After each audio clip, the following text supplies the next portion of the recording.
Bonsoir, bonsoir, bonsoir, bonsoir. Bonsoir à tous.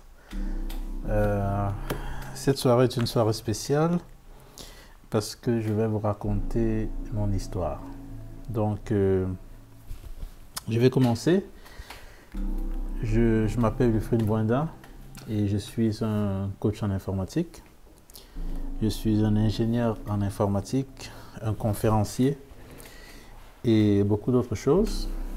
Mais pour le moment, je vais vous raconter comment tout a commencé. Alors, tout commence par une grande passion pour l'informatique. Donc, en ce moment, je suis un ingénieur informatique spécialisé en développement d'applications pour smartphones, téléphones cellulaires Android. Donc, quand tout a commencé, il y a très longtemps, plus de 10 ans, j'ai lu mon premier livre d'informatique. Je me trouvais au Cameroun et le livre était à la maison. C'était un livre à mon papa. Le livre s'appelait Programmer avec BASIC. BASIC, c'est un vieux langage de programmation qui aujourd'hui n'est plus utilisé. Donc, j'avais lu ce livre. À l'époque, déjà, j'étais un passionné de jeux vidéo et je rêvais parfois de créer un jour mes propres jeux vidéo. Donc, en lisant ce livre, je me disais que ça devait être le départ, n'est-ce pas, de cette aventure-là, de la création de jeux vidéo, vu que j'étais un passionné de jeux vidéo. Donc, j'ai lu ce livre, je l'ai dévoré et c'est comme ça que j'ai commencé à programmer tout seul avec l'ordinateur à la maison, qui ne me servait plus seulement pour jouer aux jeux vidéo, mais aussi pour faire des petits programmes. Donc, ce fut, n'est-ce pas, la première rencontre avec l'informatique. À l'époque, je devais avoir environ, je vais dire, entre 10 et 13 ans. Je me rappelle plus bien parce que c'est vraiment il y a longtemps. Ensuite, mon histoire continue quand j'arrive à l'université de Ngouaikele et que je m'inscris à la faculté d'informatique, à l'époque appelée faculté de maths informatique. Donc, je m'inscris à ce cours et j'y ai fait 2 ans. Et dans ces 2 ans, j'ai vraiment découvert que l'informatique, c'était ma vocation parce que j'aimais vraiment beaucoup l'informatique. D'ailleurs, je l'aime toujours. Et ce qu'il y a de particulier, c'est que non seulement j'aimais l'informatique, mais en plus, j'ai remarqué que j'avais des aptitudes naturelles, n'est-ce pas, à comprendre certains concepts d'informatique que mes camarades trouvaient, disons, difficiles à comprendre, assez étranges ou d'un autre monde. Moi, je me sentais vraiment à l'aise. Et ensuite, le cours de ma vie a changé lorsque j'ai changé de pays. Actuellement, je vis en Italie. Donc, j'ai quitté le Cameroun. Nous sommes en 2007-2008 et je suis arrivé en Italie pour poursuivre mes études en informatique. Non, pas exactement, en ingénierie informatique. Donc, pour aller plus dans les détails, en réalité, j'ai recommencé l'université à zéro, donc à la première année. Et j'étais dans une ville qui s'appelle Florence. Dans cette ville-là, j'ai fait l'ingénierie informatique pendant environ 3 ans et demi pour prendre ma licence. Et ce qui est intéressant, c'est que comme sujet de thèse, j'avais choisi un sujet assez particulier, c'était le développement d'une application pour smartphone Android.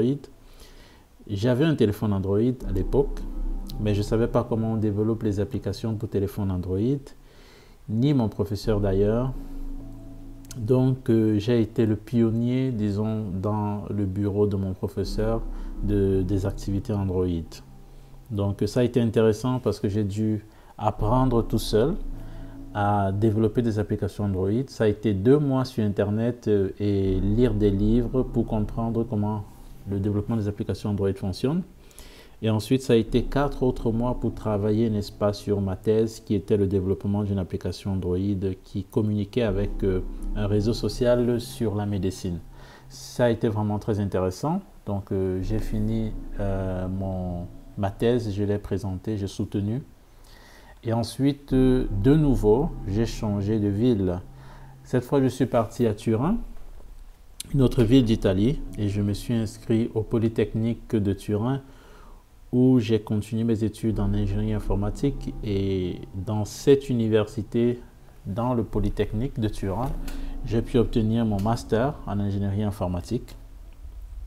Et ensuite, qu'est-ce que je vais vous raconter sur cette partie de ma vie? C'est que les études de master durent 2 ans, mais moi j'ai fréquenté en 6 ans. Donc en 6 ans, j'ai fait mon master en ingénierie informatique. Pourquoi est-ce que j'ai mis 6 ans pour faire mon master en ingénierie informatique? Parce que dans ces 6 années, j'étudiais et je travaillais en même temps en parallèle. Donc j'étais un étudiant travailleur ou un travailleur étudiant. Ça dépend de l'ordre qui nous plaît.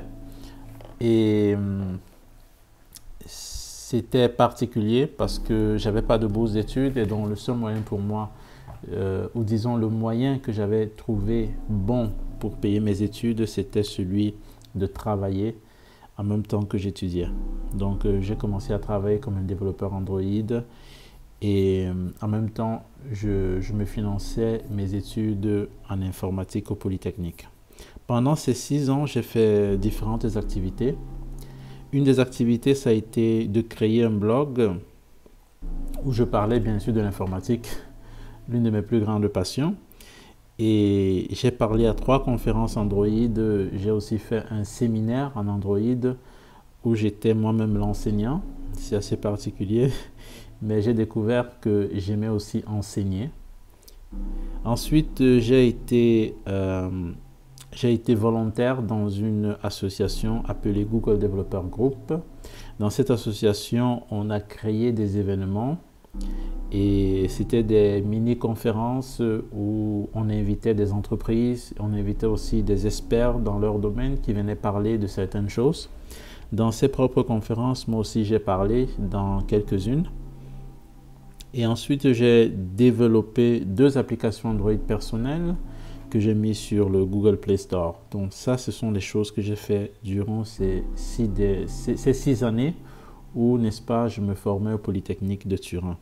Avant, bien sûr, de finir et de soutenir ma thèse. Ensuite, j'aimerais vous parler aussi de mon blog. J'ai créé un blog durant ces 6 ans qui s'appelait My Study Challenge, le défi de mes études. Et le slogan de mon blog, c'était je vais soutenir ou je vais mourir en essayant. Donc, c'était un slogan assez provocateur. C'était aussi pour me provoquer moi-même parce qu'en tant qu'étudiant travailleur, c'est pas facile de rentrer après une dure et longue journée de travail et s'asseoir encore pour étudier ses leçons pour les examens qui arrivent. Il fallait vraiment avoir une motivation d'acier et de fer. C'est pourquoi j'avais créé ce blog. Et dans ce blog, ce que je faisais, c'est que je partageais avec d'autres étudiants, n'est-ce pas, mes connaissances, mes leçons, ce que j'apprenais au Polytechnique. Et donc, je le faisais en écrivant des articles techniques sur des concepts que j'avais trouvés compliqués ou complexes et j'essayais de les expliquer, n'est-ce pas, de manière plus simple. Donc, cela a été vraiment très intéressant. Ça m'a permis aussi d'être une personne, disons, rigoureuse dans mes études parce que dans mon blog, il y avait une partie où j'écrivais comment avancer mes études. Donc, j'écrivais le nombre d'examens qu'il me restait à passer, le nombre d'examens que j'avais passés, les examens que j'étais en train d'étudier à ce moment-là et que je comptais, n'est-ce pas, affronter à la prochaine session des examens. C'était aussi un moyen pour moi, n'est-ce pas, de m'organiser, d'être rigoureux, d'être discipliné dans mes études. Et ça m'a permis aussi de me motiver pour pouvoir passer mes examens. Donc, ça a été très intéressant. Et ce blog qui existe encore aujourd'hui, pour ceux qui sont intéressés, vous pouvez me demander le lien dans les commentaires. Je vais vous donner le lien, vous pourrez aller le voir ou aller le lire. C'est un blog en anglais.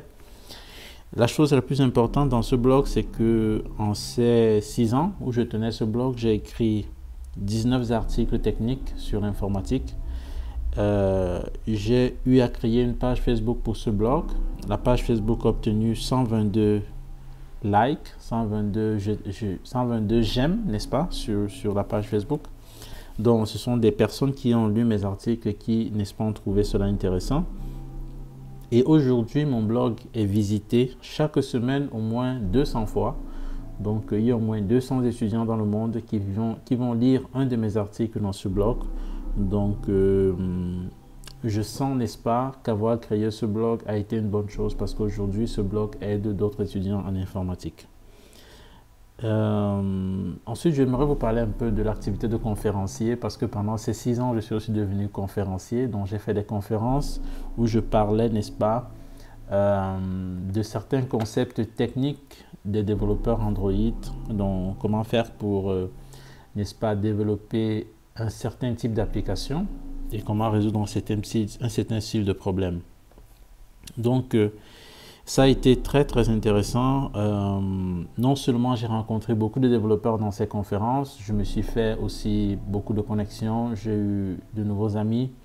Ça a été très intéressant. J'ai rencontré des développeurs qui étaient plus experts que moi et j'ai rencontré des gens que je voyais généralement sur Internet, dans des vidéos YouTube et ainsi de suite. Donc, ce fut pour moi une très grande expérience, celle de devenir un conférencier. C'est une expérience que j'ai d'ailleurs continuée, c'est-à-dire ici à Turin, il m'arrive de partir faire aussi des événements où je parle en tant que conférencier d'Android ou de technologie informatique. Donc ensuite, je vais aussi parler de mon expérience comme volontaire dans l'association dont j'ai parlé un peu plus tôt, c'est-à-dire le Google Developer Group. Donc c'est une association, n'est-ce pas, qui est généralement poussée par Google. C'est-à-dire Google encourage les gens qui sont passionnés de l'informatique ou de la technologie, n'est-ce pas, à créer ces groupes-là et à organiser des événements qui parlent des technologies Google ou d'autres styles de technologie. Donc ici à Turin, j'ai trouvé une association, Google Developer Group Turin, et j'y suis entré et j'ai fait 2 ans de volontariat dans cette association. J'avais 2 rôles principaux. Le premier, c'était conférencier technique. Donc, pendant certains de nos événements, s'il y avait des événements techniques qui parlaient d'Android, il m'est arrivé d'aller parler comme conférencier dans ces événements. Et l'autre tâche que j'avais dans cette association, c'était, n'est-ce pas, de créer, n'est-ce pas, une relation et de maintenir une relation avec les prochains intervenants pour nos futurs événements. Donc, c'est moi qui, n'est-ce pas, allais chercher les experts qui devaient venir, n'est-ce pas, parler comme conférenciers dans les événements qu'on organisait. Donc, mon rôle était de les contacter, de leur parler de notre événement et de les convaincre, n'est-ce pas, de venir parler à cet événement, sachant qu'on n'avait pas le budget pour payer ces conférenciers. Donc, ils devaient venir parler gratuitement. Donc ça aussi, ça a été une expérience très intéressante pour moi. Et si je veux parler un peu de statistiques, alors je vais dire, donc en 2015, n'est-ce pas, j'ai eu à parler comme conférencier 2 fois dans des événements organisés, n'est-ce pas, par le Google Developer Group de Turin. Et on a filmé ces événements, c'est sur YouTube. Malheureusement, c'est en italien.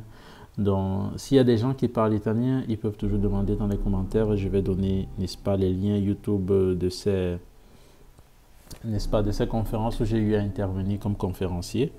Ensuite, j'ai été, n'est-ce pas, un professeur lors d'un séminaire où j'ai appris, n'est-ce pas, à des étudiants. Environ 70 étudiants sont venus au séminaire et dans l'espace de 1 mois, je les ai montré comment faire le premier pas dans le monde, n'est-ce pas, de la programmation informatique. C'était pour la plupart des professionnels, des personnes qui travaillaient déjà dans le domaine de l'informatique. C'était aussi des étudiants du Polytechnique de Turin comme moi. Et j'ai donc enseigné, n'est-ce pas, ce cours de base informatique.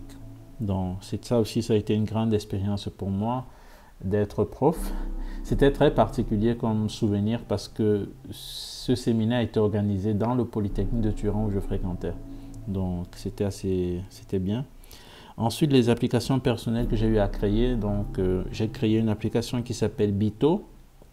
C'est une application, n'est-ce pas, qui aidait les personnes qui utilisent le service de bike sharing, c'est-à-dire la bicyclette, partager les bicyclettes, dont les bicyclettes publiques qui se trouvent ici à Turin. j'ai créé une application qui permet, n'est-ce pas, de sauvegarder la liste des lieux, n'est-ce pas, préférés où une personne, n'est-ce pas, va souvent prendre ses bicyclettes.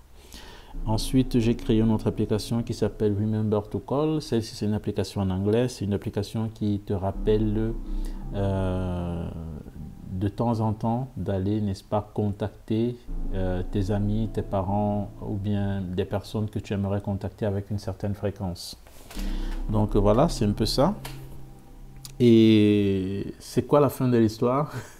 La fin de l'histoire, c'est que finalement, j'ai obtenu mon master au Polytechnique de Turin, et ça, c'était un rêve pour moi depuis que je suis jeune, depuis que je suis tout petit, je pense. J'ai toujours rêvé d'avoir un diplôme du Polytechnique, et je l'ai finalement eu. Donc j'ai réalisé un de mes rêves ici en Italie. Donc voilà, j'ai eu mon master au Polytechnique de Turin dans le domaine de l'ingénierie informatique. Et maintenant, j'aimerais parler des leçons que j'ai apprises durant ces dernières années. Donc, chaque histoire est importante si et seulement si on apprend les leçons, n'est-ce pas, qui sont cachées derrière ces histoires. Donc, c'est pourquoi je vais, n'est-ce pas, maintenant vous parler des leçons que j'ai apprises durant ces dernières années. Alors, la première leçon, c'est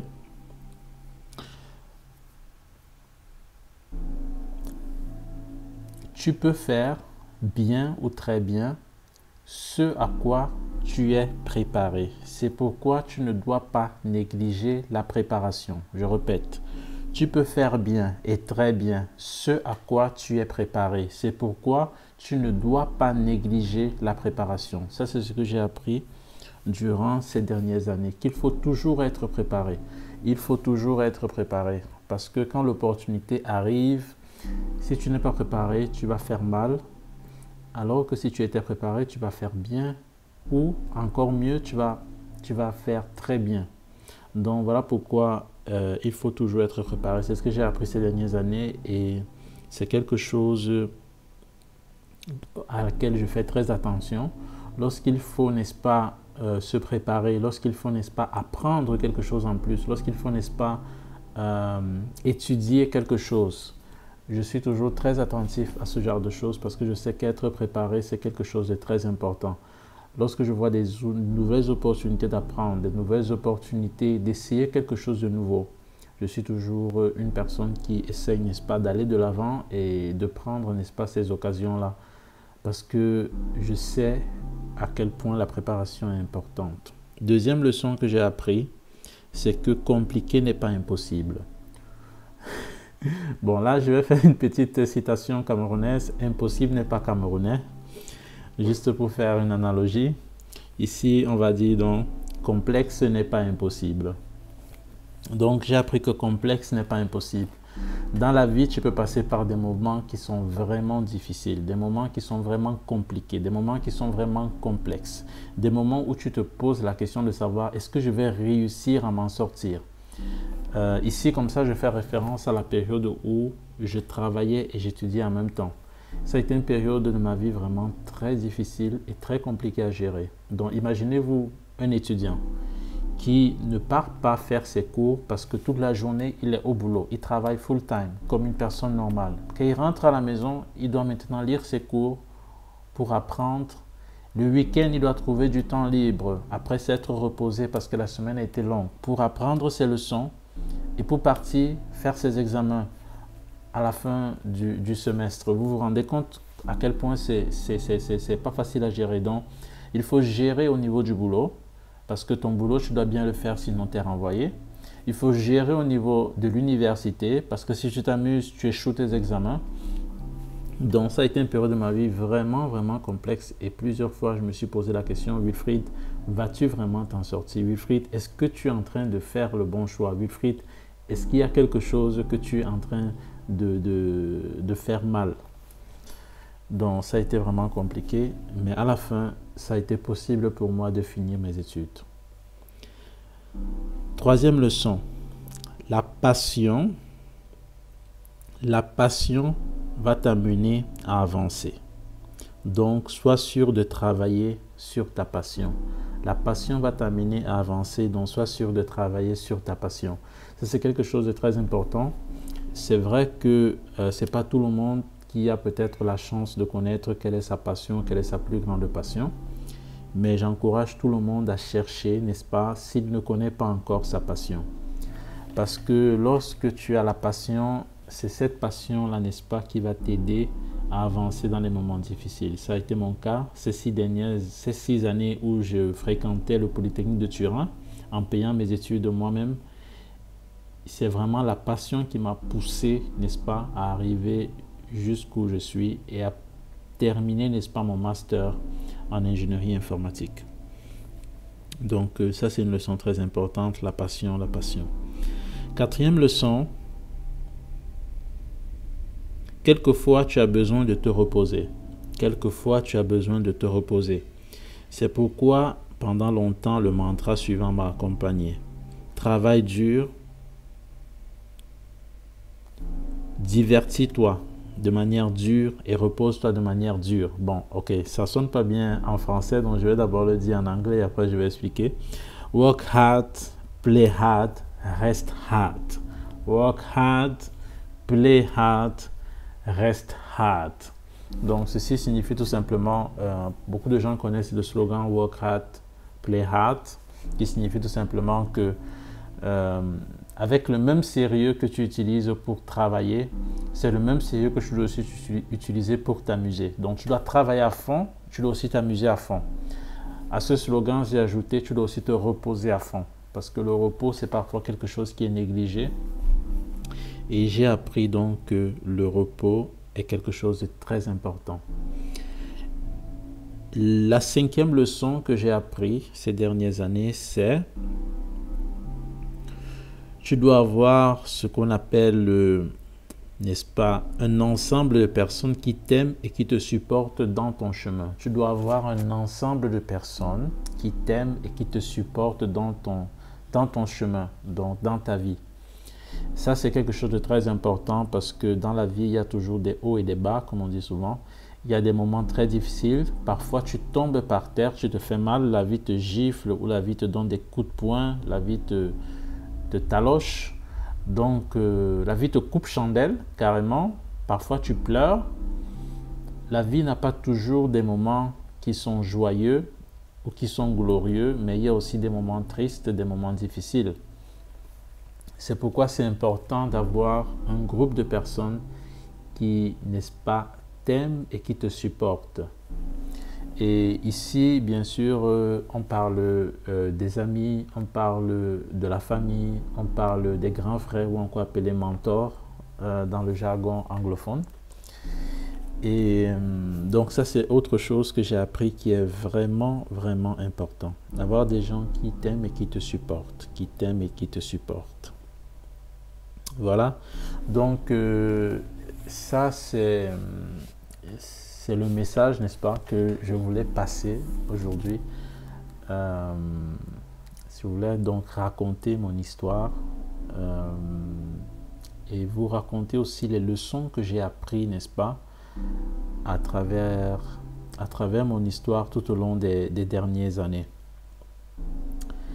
Et quelqu'un se demande pourquoi il est écrit La Voix des développeurs et pourquoi j'ai décidé de raconter mon histoire et de partager, n'est-ce pas, les leçons que j'ai apprises ces dernières années. Si je le fais, c'est parce que je suis, n'est-ce pas, en train de créer un podcast ou encore appelé une émission. Et ceci est, n'est-ce pas, la première épisode de ce podcast. Ce podcast va s'appeler La Voix des développeurs. Pourquoi? Parce que je suis un développeur. Et ça fait déjà plus de 6 ans que je suis un développeur, que je suis un programmeur. Donc, mon travail, c'est d'écrire du code, créer du code. La question est de savoir maintenant de quoi va parler cette émission La Voix des développeurs. De quoi va parler ce podcast? À qui s'adresse ce podcast? Eh bien, ce podcast s'adresse aux développeurs et aux programmeurs comme moi. Ce podcast s'adresse aux personnes qui aspirent à devenir des développeurs ou des programmeurs. Donc, ce sont des personnes qui sont intéressées à ce domaine, à ce secteur et ont besoin, n'est-ce pas, d'un guide. Donc, avec ce podcast, avec cette émission, n'est-ce pas, je vais partager des histoires, des conseils qui vont aider l'auditeur à devenir un développeur en s'initiant tout seul à la programmation, tout seul entre guillemets, disons avec mes conseils, avec l'émission, il va pouvoir s'initier tout seul en ayant la bonne information. Ce podcast va aussi aider, n'est-ce pas, à trouver ou à créer et à maintenir, n'est-ce pas, un travail dans le secteur de l'informatique.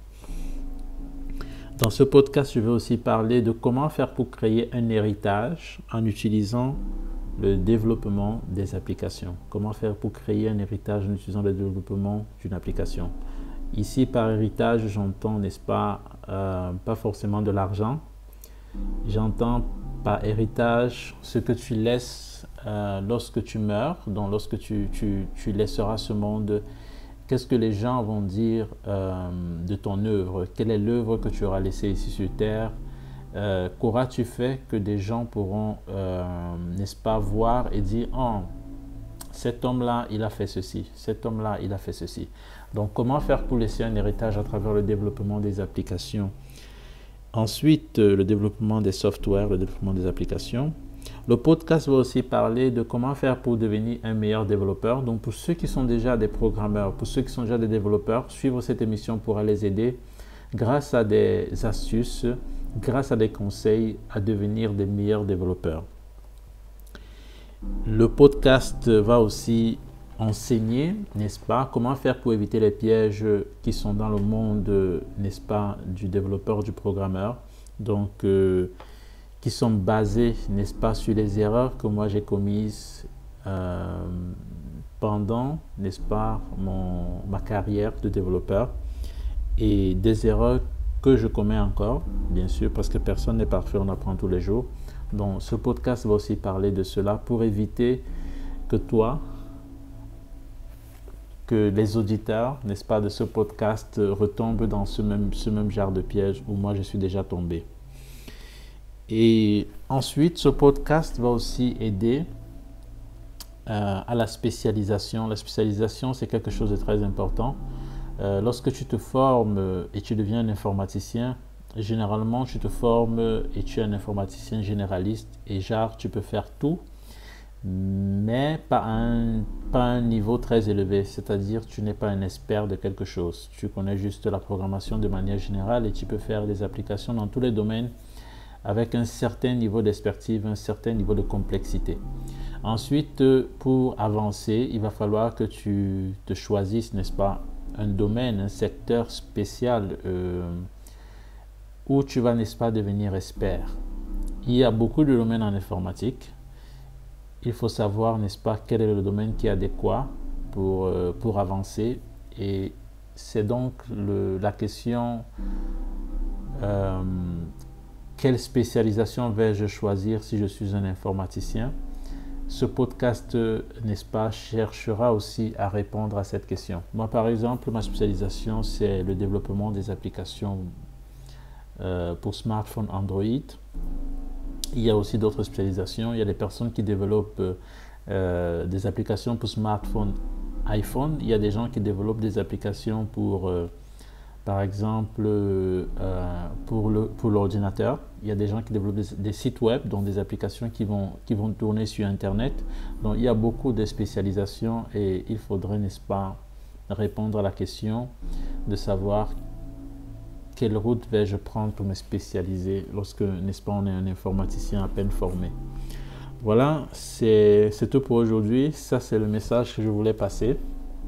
Merci d'avoir suivi, n'est-ce pas, cette premier épisode de La Voix des développeurs. On se retrouve dans une semaine pour le deuxième épisode. Voilà. Au revoir et à bientôt.